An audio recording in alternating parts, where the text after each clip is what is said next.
Hello बच्चों, start करते हैं 13.4 की इंट्रोडक्शन। इसमें हमारा फर्स्ट कंसेप्ट है रैंडम वेरिएबल। रैंडम वेरिएबल क्या है बेटा? It is a real valued function whose domain is the sample space of the random experiment. जो रैंडम वेरिएबल है उसकी डोमेन जो है वो क्या होगी? आपके पास सैम्पल स्पेस होगी किसी भी एक्सपेरिमेंट की। ठीक है, चलिए, तो रैंडम वेरिएबल जो है वो हम डिनोट करते हैं कैपिटल एक्स से। ओके, अब हम लेते हैं एक एग्ज़ाम्पल। अब हमने ली एक एग्ज़ाम्पल, वहाँ पे coin, a coin is tossed 2 times. ठीक है, 2 टाइम आपने एक कॉइन टॉस किया। ओके, अब रैंडम वेरिएबल जो है यहाँ पे डिनोट कर रहा है, random variable denotes head appears. ठीक है, रैंडम वेरिएबल जो है वो डिनोट कर रहा है कि यहाँ पे जो आपने 2 कॉइन टॉस किए उसमें आपके पास क्या आ रहा है? हेड आ रहा है। अब बच्चे यहाँ पे अगर हम सैम्पल स्पेस देखें तो हमारे पास हेड जो है वो इस तरह से आएगा। ठीक है, पहले head head, head tail, tail head और टेल टेल। ओके, तो मतलब हमारे पास 3 जो इवेंट है उसमें हेड है, बट लास्ट वाले इवेंट में हेड नहीं है। अब रैंडम वेरिएबल जो है वो हमें बताएगा यहाँ पे कि हेड हेड जो है आपके पास 2 टाइम आया तो ये 2 आ गया। रैंडम वेरिएबल लिखेंगे आप हेड टेल तो इट मीन्स हेड जो आया वो 1 बार आया। रैंडम वेरिएबल के साथ आप लिखेंगे टेल हेड, यहाँ पे हेड जो है 1 बार आया। रैंडम वेरिएबल विद इसका इवेंट जो है टेल टेल, और यहाँ पे 0 हेड है आपके पास। क्या है यहाँ पे आपके पास? 0 हेड। ठीक है, अब बच्चे यहाँ पे आपको बोला गया है, ये तो आपने रैंडम वेरिएबल विद क्या निकाला? इवेंट के साथ। अब आपको यहाँ पे शो करना है रैंडम वेरिएबल की प्रोबेबिलिटी जब आपके पास 2 हेड हैं। तो हमारे पास इसकी प्रोबेबिलिटी क्या होगी? अब 2 हेड जो है वो तो 1 ही बार आए ना आपके पास, तो 1/4 प्रोबेबिलिटी ऑफ रैंडम वेरिएबल जब आपके पास हेड जो है 1 बार आया तो बट उसकी प्रोबेबिलिटी तो आपके पास क्या आएगी? 2 टाइम्स आया ना एक बार हेड, तो 2/4 प्रोबेबिलिटी ऑफ रैंडम वेरिएबल जब आपके पास हेड 1 भी बार नहीं आया तो वो क्या था? एक इवेंट था, 1/4। ओके, तो ये हो गया आपका रैंडम वेरिएबल फाइंड करने का तरीका। ठीक है, रैंडम वेरिएबल। ओके, चलें आगे। चलिए, अब हमारे पास दूसरा जो सेकंड कंसेप्ट है वो है आपके पास probability distribution. Probability distribution, probability distribution of a random variable, of a random variable. ठीक है, यहाँ पे क्या होगा बेटा? एक टेबल बनाएंगे आप। ठीक है, यहाँ पे एक ये टेबल आ गया आपके पास, ये आ गया प्रोबेबिलिटी डिस्ट्रीब्यूशन। यहाँ पे आ गया रैंडम वेरिएबल, यहाँ पे प्रोबेबिलिटी ऑफ रैंडम वेरिएबल। अब हमारे पास हेड जो है वो 0 टाइम आया, उसकी प्रोबेबिलिटी क्या निकाली थी आपने? 1/4। हेड जो आपके पास 1 बार आया उसकी प्रोबेबिलिटी 2/4। हेड जो आपके पास 2 टाइम हेड था आपके पास, मतलब दोनों टॉस पे आपके पास हेड था, उसकी प्रोबेबिलिटी क्या थी? 1/4।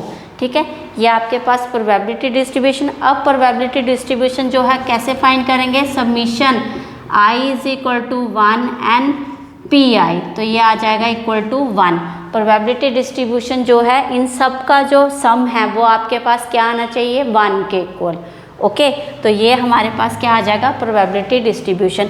अगर इन केस आपके पास किसी भी इवेंट की, किसी भी आपके पास रैंडम वेरिएबल की प्रोबेबिलिटी जो है वो नेगेटिव दी गई है। ठीक है, माना आपके पास -1 दी गई है, 1 तो नहीं, आप ले लो -0.1 दी गई है। ठीक है, तो वो नॉट इक्वल हो जाएगा। ओके, प्रोबेबिलिटी डिस्ट्रीब्यूशन में हमारे पास किसी भी रैंडम वेरिएबल की जो प्रोबेबिलिटी है वो नेगेटिव नहीं आएगी। ठीक है, और हमेशा इसका जो है सम है वो क्या होगा? =1 होगा। कभी भी आपके पास ये <1 नहीं होगा। ठीक है, तो क्वेश्चन में ये पूछा जाएगा कि शोज द प्रोबेबिलिटी डिस्ट्रीब्यूशन ठीक है, कि आपके पास जो रैंडम वेरिएबल की प्रोबेबिलिटी है क्या ये आपको शो कर रही है प्रोबेबिलिटी ऑफ डिस्ट्रीब्यूशन। तो अगर तो वो इक्वल टू 1 आ गया, yes it is shows the probability distribution of a random variable. अगर वो इक्वल टू 1 नहीं है, जहाँ उसमें आपके पास नेगेटिव दी गई है, तो it does not show the probability of random distribution, sorry probability distribution of random variable. Okay, next आपके पास जो है मीन ऑफ रैंडम वेरिएबल। क्या है आपके पास दूसरा कंसेप्ट, वो है आपके पास मीन ऑफ रैंडम वेरिएबल। अब मीन ऑफ रैंडम वेरिएबल कैसे निकालेंगे, तो यहाँ से आप ये वाला जो है मैं ये इरेज कर रही हूँ। चलिए, मीन ऑफ रैंडम वेरिएबल आपको फाइंड करना है। अब मीन फाइंड करने के लिए सबसे पहले आप क्या करेंगे, यही चीज़ जो है आप राइट करेंगे। ठीक है, मीन ऑफ रैंडम वेरिएबल आपको अगर चाहिए उसके लिए आप यही लिखेंगे।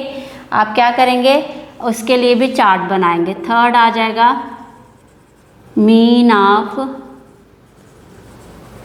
Random variable. तो उसके लिए भी आपने क्या करना है, यही जो है प्रोबेबिलिटी डिस्ट्रीब्यूशन वाला टेबल बनाया आपने। एक्स आया प्रोबेबिलिटी ऑफ रैंडम वेरिएबल 0, 1, 2। ठीक है, ये हम एक ही एग्जांपल लेके चल रहे हैं कि आपको क्लियर हो जाए अच्छे से। अब 1/4 है, 2/4 है, आपके पास 1/4 है। ठीक है, ये आपके पास क्या है, अब टेबल है प्रोबेबिलिटी डिस्ट्रीब्यूशन का। मीन ऑफ प्रोबेबिलिटी डिस्ट्रीब्यूशन जो है वो आप कैसे निकालेंगे, मीन की जगह आपको ये भी बोला जा सकता है एक्सपेक्टेशन ऑफ मीन। क्या बोला जा सकता है, एक्सपेक्टेशन ऑफ मीन। तो इसके लिए बेटा यहाँ पे हमारे पास ई और ये आ जाएगा रैंडम वेरिएबल, और इसी को डिनोट करते हैं हम म्यू। ठीक है, ये आपको फाइंड करना है, मीन फाइंड करना है। तो आप ई, कैपिटल ई और कैपिटल एक्स जो है इस तरह से लिखेंगे और म्यू लिखेंगे। अब मीन फाइंड करने का तरीका आपके पास ये आ जाएगा, summation i is equal to 1 n x i और पी आई। ठीक है, यह आ गया आपके पास मीन फाइंड करने का तरीका। अब ये जो है ये चीज़ summation of x i p i till यहाँ पे आई इज इक्वल टू 1 से लेके एन टाइम्स तक। ठीक है, अब ये इक्वल हो जाएगा आपके पास x1 p1 plus x2 p2 plus till xn pn। ठीक है, जितने भी आपके पास ये टर्म्स हैं, मतलब जितने भी आपके पास रैंडम वेरिएबल और उसकी प्रोबेबिलिटी दी गई है। ओके, ये आ गया आपके पास mean of random variable. Clear है।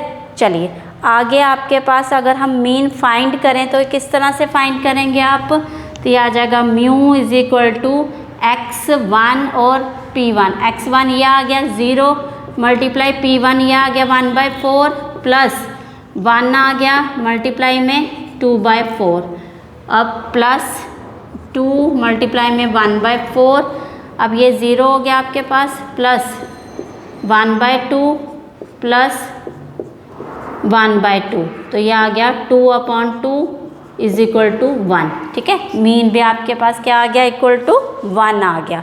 ओके, अब नेक्स्ट जो है फोर्थ वाला पार्ट है आपके पास variance of random variable. Okay, ये आप नोट कर लीजिए। चलिए अब आप देखेंगे वेरिएंस। अब वेरिएंस के लिए बेटा आपने पढ़ा हुआ है, वेरिएंस के लिए तो आपको क्या चाहिए, मीन चाहिए। पहले फाइंड करना पड़ेगा आपको मीन। ओके, उसके बाद ही आप वेरिएंस और स्टैंडर्ड डेविएशन जो है वो फाइंड कर सकते हैं। आपके पास नेक्स्ट कंसेप्ट है variance of random variable. Fourth point आ गया, वेरिएंस ऑफ रैंडम वेरिएबल। ठीक है, ये आपके पास वेरिएंस ऑफ रैंडम वेरिएबल के लिए आपके पास फॉर्मूले दिए गए हैं बुक में, वो आप नोट करेंगे। आपके पास ये क्या है, वेरिएंस का sigma square is equal to हमारे पास दिया गया है वेरिएंस एक्स। ठीक है, ये आ गया आपके पास is equal to summation i is equal to 1 n। Okay, clear है। ये आ जाएगा अब वेरिएंस का जो फॉर्मूला है यहाँ पे xi माइनस म्यू स्क्वायर अब p xi, ठीक है। ये आपके पास है वेरिएंस फाइंड करने का फॉर्मूला। ओके बेटा, अब वेरिएंस फाइंड करने का फॉर्मूला ये आ गया। अब इसी को हम इस तरह से भी लिख सकते हैं, x square is equal to, यहाँ पे है हमारे पास x माइनस म्यू का स्क्वायर, ठीक है। अब ये जो x है आपके पास कैपिटल, ये random variable minus mean whole का स्क्वायर और उसका क्या है टोटल आ जाएगा। ओके, क्लियर है। आप क्या करेंगे, आपने ये 11th क्लास में किया हुआ है, ठीक है। चलिए ये आ जाएगा। अब इसको और अगर हम स्टैंडर्ड डेविएशन हम देखना है तो ये जो स्क्वायर है वो उस साइड आ जाएगा, ये इस होल वैल्यू को क्या कर देगा स्क्वायर में कर देगा।